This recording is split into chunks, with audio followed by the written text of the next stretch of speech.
উজ্জয়িনীর নাগচন্দ্রেশ্বর মন্দির বছরে মাত্র এই একদিনই খোলা হয়।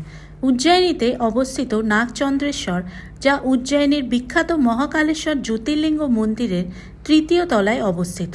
এই মন্দিরটি বছরের মাত্র একদিন নাগ পঞ্চমীতে দর্শনের জন্য খুলে দেওয়া হয়।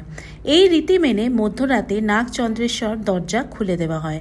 প্রতি বছর নাগ পঞ্চমীর দিনই নাগচন্দ্রেশ্বর দরজা 24 ঘন্টা খোলা থাকে এবং বিশেষ পূজা করা হয়। সারা পৃথিবীতে এটাই একমাত্র মন্দির যেখানে ভগবান বিষ্ণুর পরিবর্তে সাপের বিছানায় উপবিষ্ট আছেন ভগবান ভোলেনাথ। প্রতি বছর দেশ বিদেশ থেকে বিপুল সংখ্যক ভক্ত নাগচন্দ্রেশ্বর দর্শন করতে উজ্জয়িনীতে আসেন। নাগচন্দ্রেশ্বর মন্দির দর্শনের পরে একজন ব্যক্তি যে কোনো ধরনের সাপের দোষ থেকে মুক্ত হন।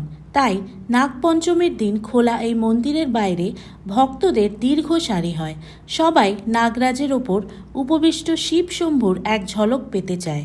একদিনে 2 লাখেরও বেশি ভক্ত নাগদেব দর্শন করেন।